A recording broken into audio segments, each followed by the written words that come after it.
इसका मतलब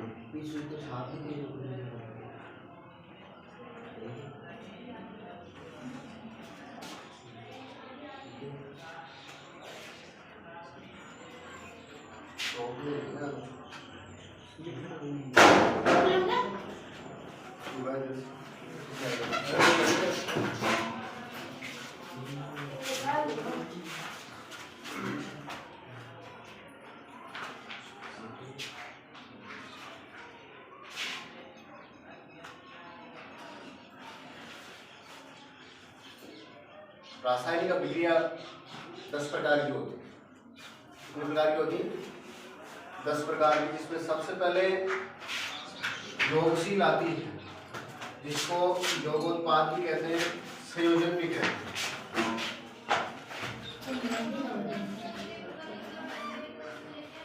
यह नाम से ही मालूम चल रहा है अभिक्रिया कैसी है, संयोग करने वाली है। कैसी है?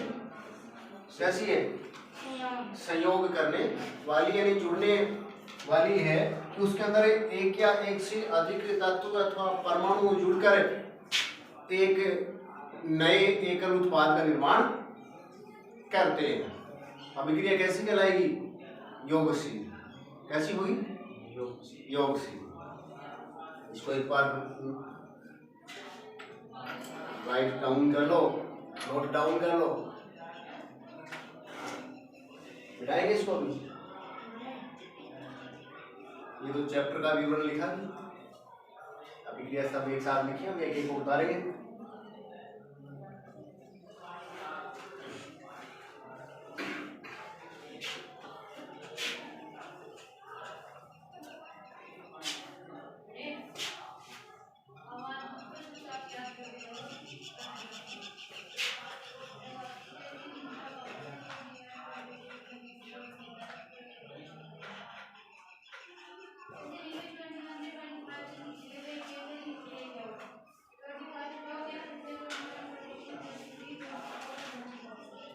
बता दें?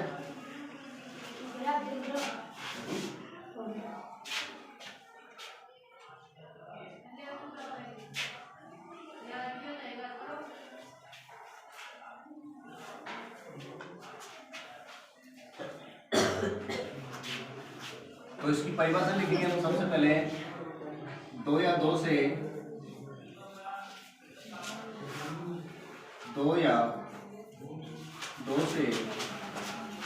अधिक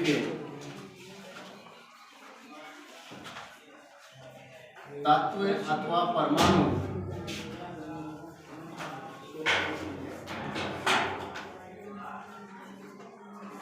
आपस में संयोग करके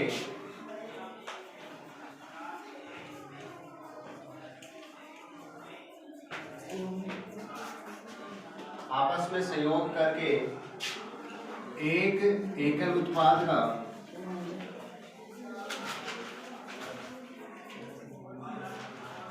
निर्माण करते हैं।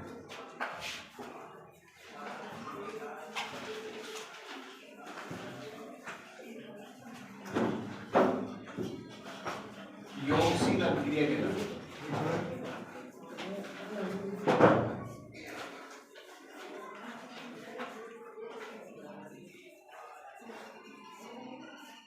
योगशील अभिक्रिया कहलाती है जैसे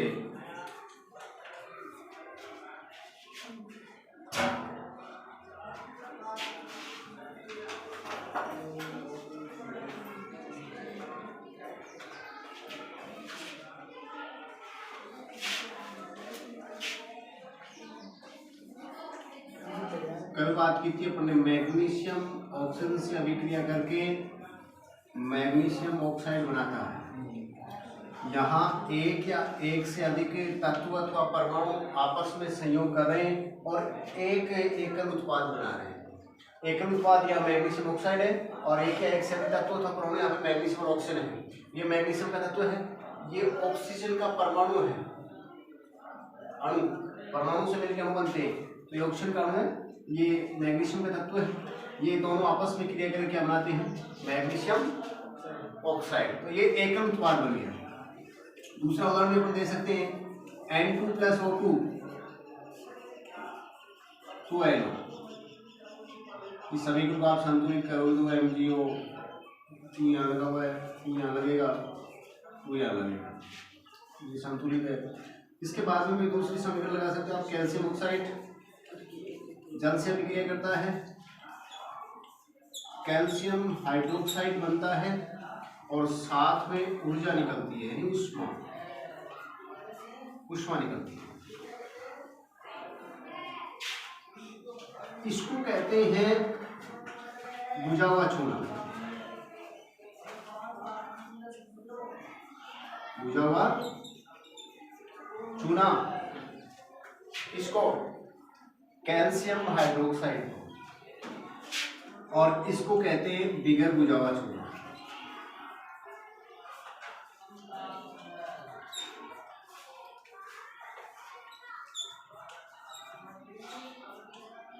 बिगर बुझा हुआ चूना किसको?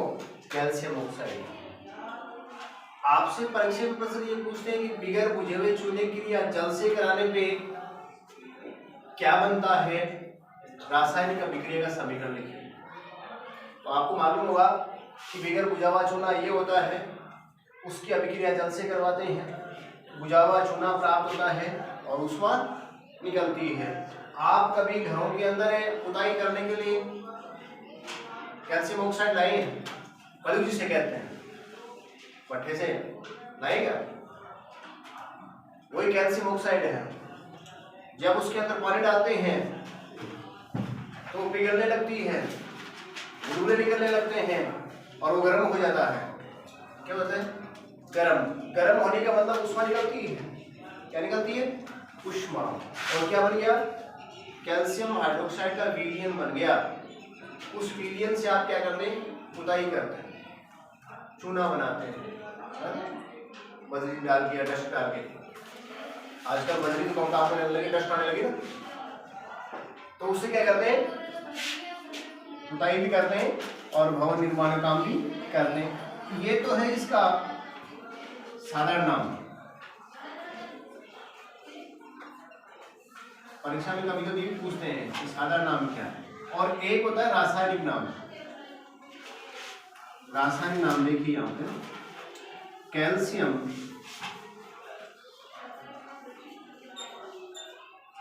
हाइड्रोक्साइड,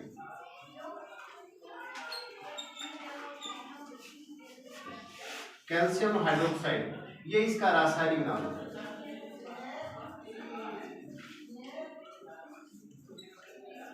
ये क्या है इसका रासायनिक नाम, और ये इसका साधारण नाम,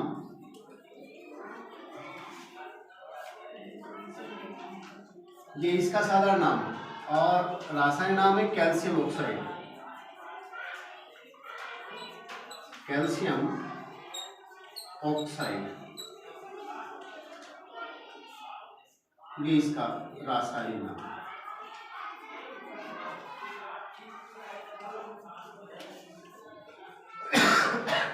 इसको कहते हैं कॉमन नेम, इसको कहते हैं केमिकल नेम। क्या कहते हैं? क्या कहते हैं? कॉमन नेम, यानी साधारण नाम किसका? इसका बिगर बुझा हुआ चूना। रासायनिक नाम कैल्शियम ऑक्साइड, इसका साधारण नाम बुझा हुआ चूना, और रासायनिक नाम है कैल्शियम हाइड्रोक्साइड। इसको काम में लेते हैं भूमि में अगर अम्ल की मात्रा ज्यादा होती है, उस अम्ल को उदासीन करने के लिए भूमि में ये मिलाते हैं कैल्शियम हाइड्रोक्साइड। एक आती है जिप्सम, नाम सुना हो तुमने?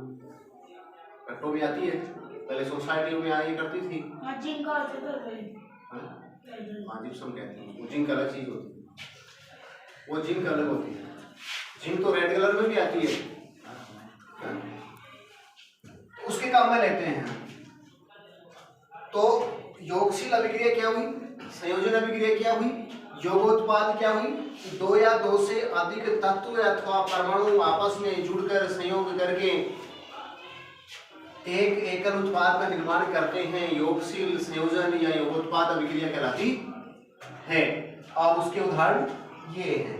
अब देखिए योगशील अभिक्रिया को पहचानने के लिए अगर आपको परीक्षा में दे दिया कि इस अभिक्रिया को पहचानिए, ये किस प्रकार की अभिक्रिया है, तो इसको पहचानने के लिए आप देखोगे क्रिया कारक के अंदर एक या एक से अधिक तत्वों के परमाणु होंगे, एक से अधिक तत्वों के परमाणु होंगे, आपस में जुड़े होंगे और एक एकल उत्पाद का निर्माण करेंगे। इसका मतलब उत्पाद में एक मिलेगा, क्रिया कारक में एक से अधिक मिलेंगे। देखते ही मालूम चल जाएगा ये योगशील अभिक्रिया। कैसी अभिक्रिया है? योगशील अभिक्रिया। तो ये तो हुआ योगशील अभिक्रिया। अब कुछ उदाहरण और हैं योगशील अभिक्रिया की, इसी में अन्य उदाहरण, ये तो कॉमन उदाहरण है, इसके अन्य उदाहरण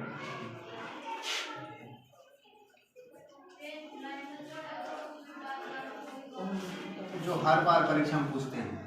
पहला कोयले का दहन।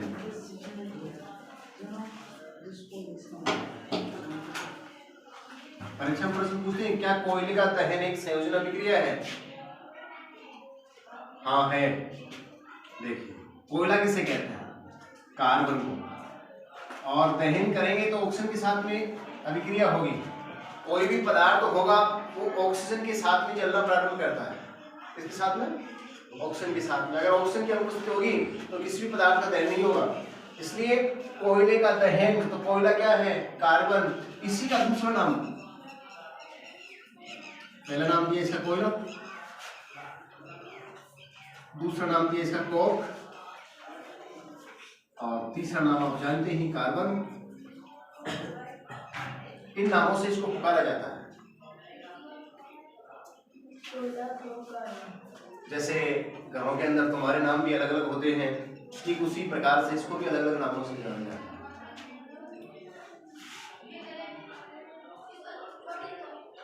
कागजों में नाम है इसका ये कार्बन। फिर दोस्तों में नाम है इसका कोक, दोस्त निकाल लेते हैं ना। और घर के अंदर दूसरे नाम से पुकारते हैं, बड़े चाव से पुकारते हैं, वो कोयला। तो इसके तीन नाम है। परीक्षा में कोई सा नाम भी दे सकता है। कोयले का दहन, तो दहन करेंगे तो क्या बनेगी? कार्बन डाइऑक्साइड गैस बनेगी। क्या बनेगी? कार्बन डाइऑक्साइड गैस और उष्मा बनेगी। क्या बनेगी? उष्मा। क्या बनेगी? उष्मा। तो ये तो थी कोयले का दहन। दूसरी विक्रिया थी मीथेन का दहन।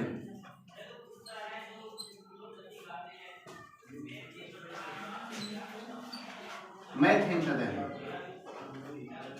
अब मीथेन का सूत्र होता है CH4 और इसकी ऑक्सीजन से क्रिया करवाएंगे तो कार्बन डाइऑक्साइड गैस बनेगी, जल बनेगा।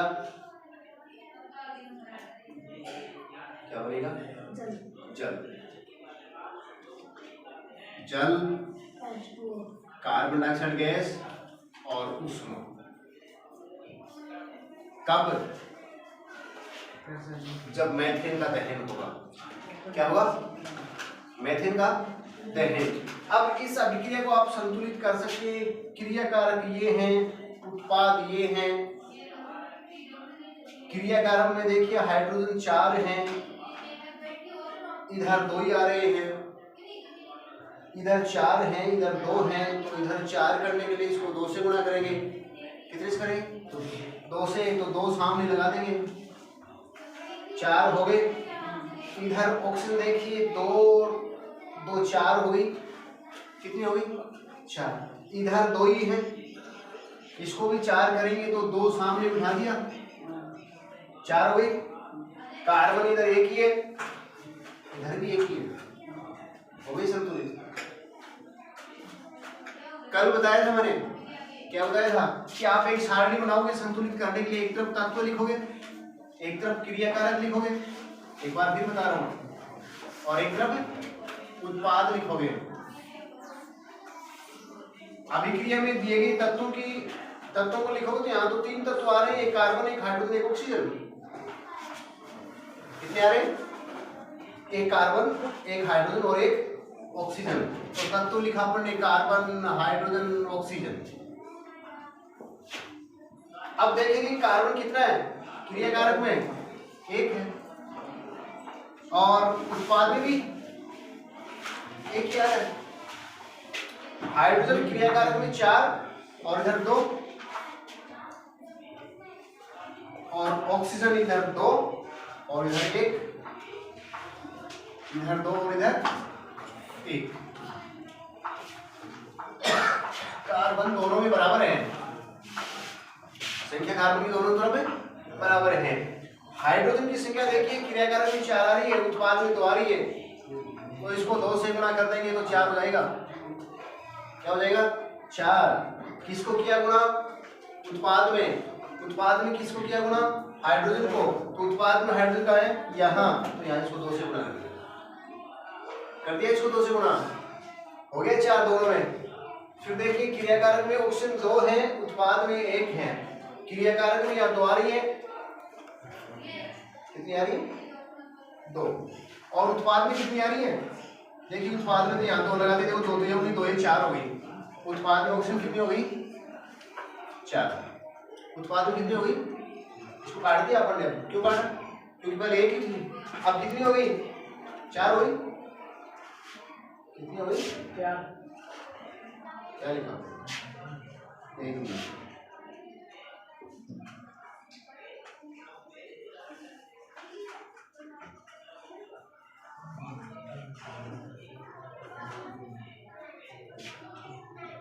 इस तरह से थी पहले समीकरण, तो यह 3 हो गई ऑक्सीजन, कितनी हो गई 3 हो गई। अब हाइड्रोजन को अपन ने संतुलित कर दिया, 4 लगाए, उत्पाद में 4 का मतलब 2 लगाए तो 4 हो गए। अब देखिए इधर ऑक्सीजन हो गई 4, 2 और 2 4, और क्रिया कारक में 2, इसको काटो कितनी हो गई 4 हो गई। अब क्रिया कारक में 4 करने के लिए इसको 2 से गुणा करेंगे, तो ये 4 हो गई, तो यहाँ 2 लगा दिया। इस तरह से रासायनिक अभिक्रिया संतुलित होती है। 3 काटे, पहले 3 थे क्रिया कारक में, ऑक्सीजन 3 थी, CO2 और H2O, तो एक ऑक्सीजन ये थी, तो ये थी 3 थी। जैसे ही अपन ने हाइड्रोजन को संतुलित किया, तो हाइड्रोजन को संतुलित किया तो इधर ऑक्सीजन 2 और 2 4 हो गई, 3 की जगह कितनी हो गई फिर 4, इसलिए 3 को काटा 4 हो गई। अब इधर 2 ही थी, इसलिए इसको 4 किया तो 2 से गुणा किया, तो 2 इधर लगाए पड़ है, समझ में। पहले जितनी थी उतनी लगाएंगे, और फिर संतुलित करने के बाद में देखेंगे, देखिए हाइड्रोजन को संतुलित किया तो यहाँ ऑक्सीजन 2 हो गई और 2 इधर थी, पहले 2 और 1 3 थी, लेकिन जैसे हाइड्रोजन को संतुलित किया 2 लगा दिया, 2 लगाते ही 2 ये हो गई, 2 ये 4 हो गई, इसलिए अपने 3 को काट के 4 किया, और फिर वहां 4 हो गई तो इधर भी 4 करेंगे तो इधर 2 से गुणा किया जाएगा। पढ़ा था पढ़ने की तत्वों के परमाणु की संख्या क्रिया कारक में उत्पाद में दोनों तरफ बराबर होनी चाहिए, अगर बराबर नहीं तो अपन बराबर करेंगे तभी समीकरण क्या होगी संतुलित, अन्यथा वो कैसी रहेगी कंकाली असंतुलित समीकरण। ऐसा समझ में परीक्षा प्रश्न पूछेंगे संतुलित रासायनिक समीकरण किसे कहते हैं, उदाहरण दीजिए। कंकाली समीकरण किसे कहते हैं या असंतुलित रासायनिक समीकरण किसे कहते हैं, उदाहरण दीजिए। तो तुम्हें परिभाषा लिख के उदाहरण देना है। संतुलित का पूछता तो संतुलित वाली दिखानी है, और असंतुलित वाली पूछती तो असंतुलित दिखानी है। कंकाली समीकरण पूछता तो उसका नाम असंतुलित का कंकाली समीकरण है, उसका नाम क्या है असंतुलित या कंकाली समीकरण। तो यहाँ 2 विक्रिया थी, इसके अलावा कार्बन का दहन या कोयले का दहन, दूसरा मैथेन का दहन। परीक्षा में पूछते हैं हर बार, ये इंपॉर्टेंट क्वेश्चन है। मैथेन के दहन की रासायनिक अभिक्रिया का समीकरण लिखिए, और ये 1 नंबर वाले प्रश्नों में पूछा जाता है। समीकरण लिखनी पड़ती है आपको 1 नंबर। ये तो थी आपकी योगशील अभिक्रिया, योगोत्पाद अभिक्रिया या फिर संयोजन अभिक्रिया। परिभाषा एक ही है, उदाहरण भी एक ही है, लेकिन इनके नाम अलग हैं। योगोत्पाद आएगा तो भी परिभाषा वही लिखनी है, संयोजन आएगा तो भी परिभाषा वही लिखनी है, और योगशील आएगा तो परिभाषा वही लिखनी है, बस केवल आपको नाम चेंज करना है। अगर ये आता है ये नाम है, ये आएगा तो ये नाम करना है यहाँ पे, ये आएगा तो ये लिखना है यहाँ पे। उदाहरण वही है सारे। तो योगशील अभिक्रिया क्या हुई?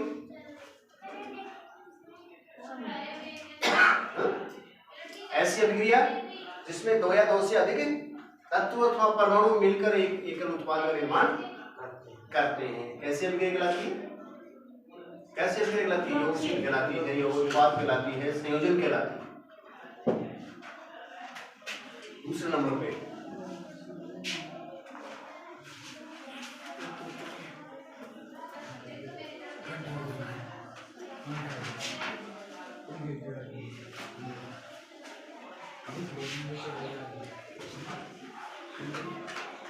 दूसरे नंबर पे लिखाई थी अपन ने अपघटन।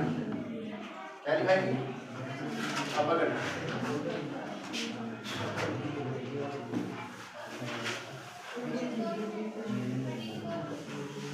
देखो उससे पहले एक किसी योगशील से एक प्रश्न पूछते हैं तुमसे कि बुझेवे चूने के निर्माण की रासायनिक अभिक्रिया का समीकरण लिखते हुए चित्र बनाइए। क्या बनाइए? चित्र बनाइए। अब चित्र कैसे बनाएंगे? अभिक्रिया तो लिख ली अपन ने। बुझे हुए चूने के निर्माण की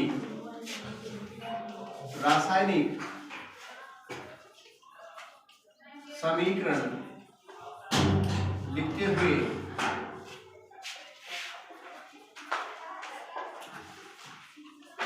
चित्र बनाइए। क्या बनाइए? चित्र बनाइए। ये प्रश्न है। तो बुझे हुए चूने के निर्माण की रासायनिक अभिक्रिया तो लिखी अपन ने कि कैल्शियम ऑक्साइड की क्रिया अपन जल से करवाते हैं तो क्या बना?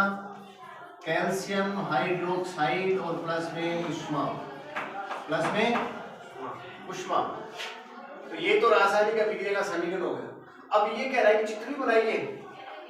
तो चित्र किताब में नहीं दे रखा, पास में दे रखा है, अपने पास में दे रखा है। आप क्या करोगे? बाजार से लेके आते हो कैल्शियम ऑक्साइड, उसको किसी बर्तन में डालोगे तो बर्तन क्या लेंगे अपन? एक कोई छोटा सा बर्तन लेंगे, ये पात्र ले लिया अपन,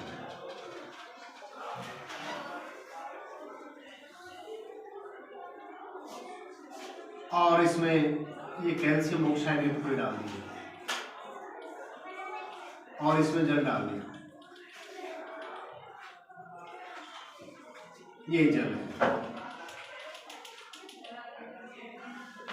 जल, कैल्शियम ऑक्साइड, और ये दे दो कोई पात्र, इसको नाम दे दो बीकर, बीकर दे दो या कोई कुछ भी दे दो, ये नहीं चलेगा। और नीचे लिख दो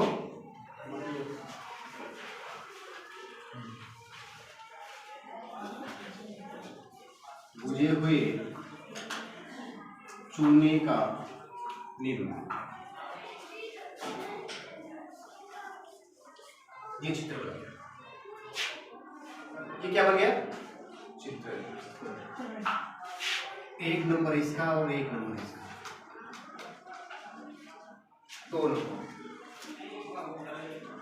या अगर इस तरह से गए, बुझे हुए चूने के निर्माण की रासायनिक अभिक्रिया को समझाइए, आवश्यक नामांकित चित्र भी बनाइए। तो समझाओगे तो फिर आपको इसको इसकी लाइन लिखनी पड़ेगी कि बगैर बुझे हुए चूने की जल से अभिक्रिया करवाने पर बुझा हुआ चूना मिलता है। इस तरह शब्दों में भी लिखना है, तब जाके ये 1.5 नंबर का होगा, ये 2.5 नंबर का होगा।